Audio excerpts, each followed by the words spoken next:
તાજેતરમાં યોજાયેલ લોકસભાની ચૂંટણીમાં કોંગ્રેસના ઉમેદવાર જ્ઞાનીબેન ઠાકોરનો ભવ્ય વિજય થતાં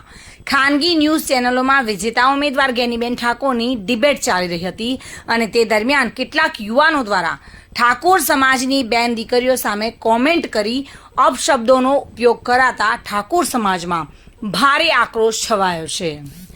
ત્યારે આજે ડીસા ઠાકોર સમાજના આગેવાનો દ્વારા ડીસા રૂરલ પોલીસ મથકે અને નાયબ કલેક્ટર કચેરી ખાતે આવેદનપત્ર પાઠવ્યું હતું અને ઠાકોર સમાજની બેન દીકરીઓ સામે અપશબ્દો લખનાર અસામાજિક તત્વો સામે કડક કાર્યવાહી કરવામાં આવે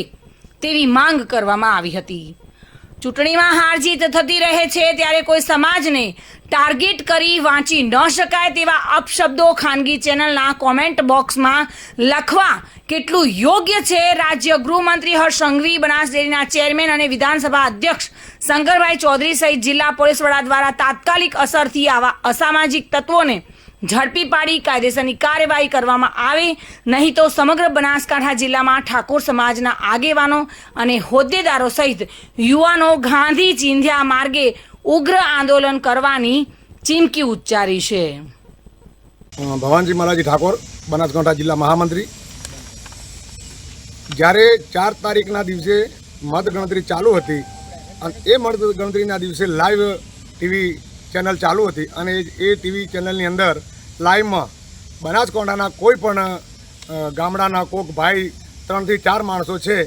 લુખ્ખા તત્વો, અસામાજિક તત્વો, ચૌધરી સમાજના, એ અમારી ઠાકોર સમાજની બેન દીકરીઓ સામે જે શબ્દો વાપર્યા છે એ શબ્દો અમે કહી શકાય એમ નથી અને આ જો કોઈ ભાળે કે શું લખેલું છે તો એને નીચું ગાલી અને ચાલવાનો વારો આવે એમ છે। માટે અમે શબ્દ ખોટામાં ખોટી રીતે જે એમને લખ્યું છે એને અમે વખોડીએ છીએ અને બનાસકાંઠા જિલ્લા પોલીસ વડા આપણા અક્ષયરાજ મકવાણા સાહેબ અને ગુજરાત રાજ્યના ગૃહમંત્રી શ્રી હર્ષ સંઘવી સાહેબ અને આપણા વિધાનસભાના અધ્યક્ષ શંકરભાઈ ચૌધરી સાહેબ, એમને અમે વિનંતી કરીએ છીએ કે સાહેબ, તમે એમ કહેતા હતા કે અમે સૌને સાથે લઈને ચાલીએ, આટલા દિવસ તો અમે તમને સાથે લઈને ચાલ્યા, તમે અમને સાથે લઈને ચાલ્યા, તમે આટલા વર્ષે રાજ કર્યું બનાસકાંઠાની અંદર, પણ કોઈ ઠાકોર સમાજના દીકરે કોઈ પણ અભદ્ર ટિપ્પણી કરેલી નથી, કોઈ ખોટી ગાળ પણ બોલેલી નથી। અને સાહેબને હું વિનંતી કરું શંકરભાઈને કે જો તમારે ઠાકોર સમાજ પ્રત્યે થોડી પણ લાગણીને પ્રેમ હોય તો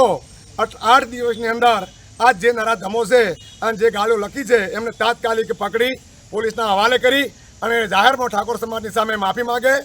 નહીતર 8 દિવસ પછી અમે ગાંધી ચિંધ્યા માર્ગે આંદોલન કરીશું, ભૂખ હડતાળ પર બેસીશું અને એનું જે પણ પરિણામ આવે એ પરિણામ ભોગવવા સરકાર પણ તૈયાર રહે।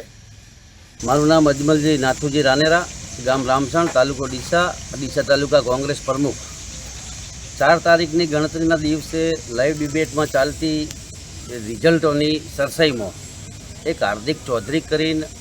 અમારી સમાજ ઉપર ખોટી કોમેન્ટો કરી છે, બેન દીકરીઓ ઉપર જે કોમેન્ટો કરી છે એના માટે અમે ઠાકોર સમાજ એકદમ આવેશમાં છીએ અને ગાંધી ચિંધ્યા માર્ગે જવાના છીએ અને પોલીસ વડાશ્રીને અમારી વિનંતી છે કે આ ભાઈ 8 દિવસની મુદત અમે આપીએ છીએ કે 8 દિવસની અંદર આ આરોપીને અહીંયા પકડી જેલના હવાલા કરે અને ઠાકોર સમાજની અંદર માફી માગે એવી વિનંતી છે। ચિરાગ શ્રીમાળી સાથે bureau report, today Gujarati news.